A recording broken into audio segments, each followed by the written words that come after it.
धरती से शहीदों की इस पावन धरा, भगवान बिरसा मुंडा की पावन धरा को प्रणाम करने के लिए और आप सबसे निवेदन करने के लिए आज आपके बीच में यहां पर उपस्थित हुआ हूं।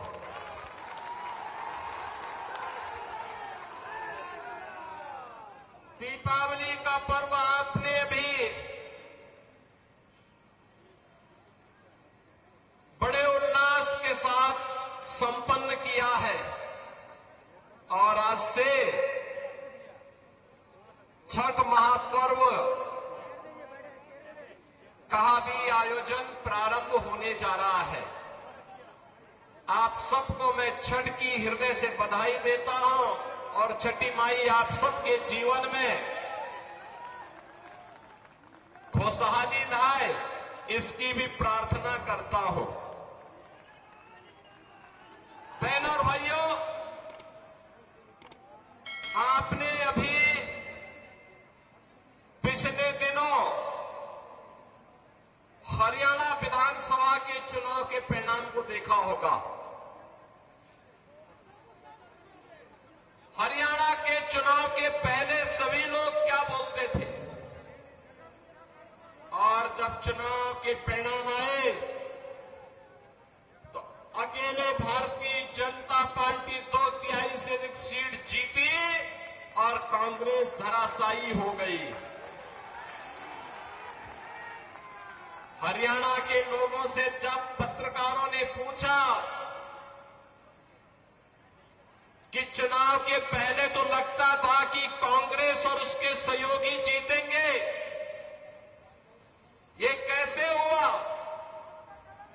तो हरियाणा की जनता ने कहा कि विकास, सुरक्षा, सुव्यवस्था और सुशासन के लिए डबल इंजन आवश्यक है और मोदी जी के नेतृत्व में अगर डबल इंजन की सरकार चले तो इस सोने में सुहागा है। इसलिए हरियाणा की जनता ने निर्णय लेकर के फिर से भारतीय जनता पार्टी को विजयी बनाया है। बहनों और भाइयों,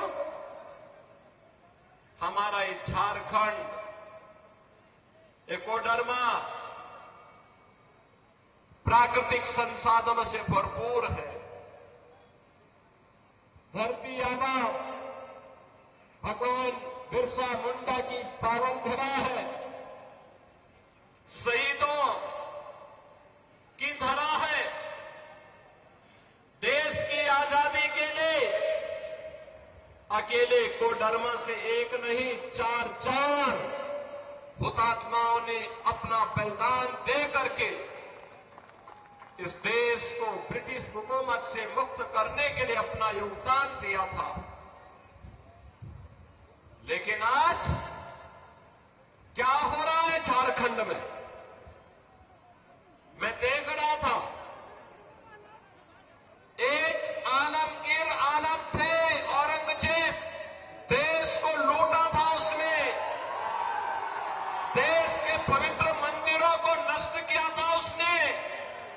और दूसरा, झारखंड मुक्ति मोर्चा का भी तो एक मंत्री था आलमगीर, जो यहां लूट करके जिसके घरों में नोटों की गड्डियां के गरीबों के झारखंड वासियों का पैसा उसके घरों में कैसे नोट की गड्डियां उसके नौकरों और उसके परिवार के अन्य लोगों के घरों में किस रूप में पड़ी हुई थी। ये लूट का इससे दूसरा घटिया स्तर और दूसरा देखा नहीं जा सकता है। और इसीलिए मैं कहने के लिए आया हूं बहनों और भाइयों, ये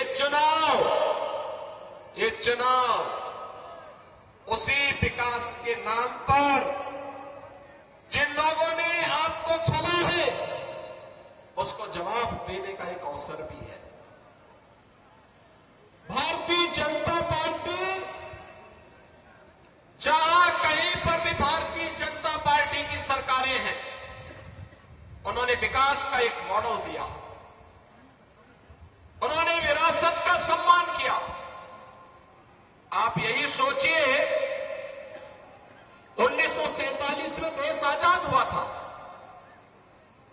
कांग्रेस को देश की जनता ने शासन करने का अवसर दिया था। एक लंबे समय तक उन्होंने शासन किया था, लेकिन क्या कभी किसी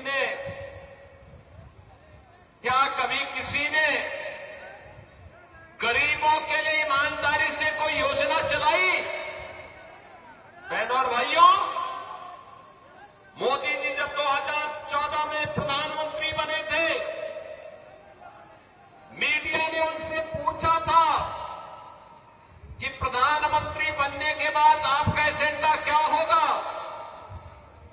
मोदी जी ने कहा, एक लाइन में उन्होंने कहा था, सबका साथ और सबका विकास।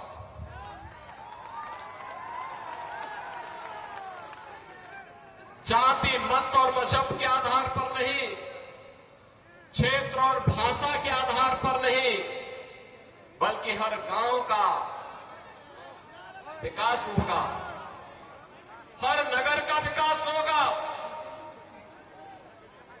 गरीब, किसान, नौजवान, महिलाएं, इन सब का विकास होगा। देश की सुरक्षा के साथ कोई भी समझौता नहीं होगा। देश का सुरक्षा का मॉडल क्या होना चाहिए, ये आज आप देख रहे होंगे। कांग्रेस की सरकारें हुआ करती थी, तब चीन हमारे देश के अंदर घुसता था, और आज आप देख रहे होंगे, समाचार रोज पढ़ रहे होंगे, आज चीन की सेनाएं पीछे हट रही हैं और वहां पर भारत की सेना गश्त कर रही है। पाकिस्तान तो अब भारत का नाम सुनकर के ही कंपकपी शुरू हो जाती है। पाकिस्तान को जैसे लगता है, अब जब उसको कहीं सुनवाई नहीं होती तो यूएन में कहता है, उसको सपने आते हैं, कहता है कि भारत कभी भी हम पे हमला कर सकता है, हमारी जान बचाओ। सरकार तो ऐसे ही होनी चाहिए, दुश्मन के दिल को दहला सके, और यही आज भारत की सरकार कर रही है।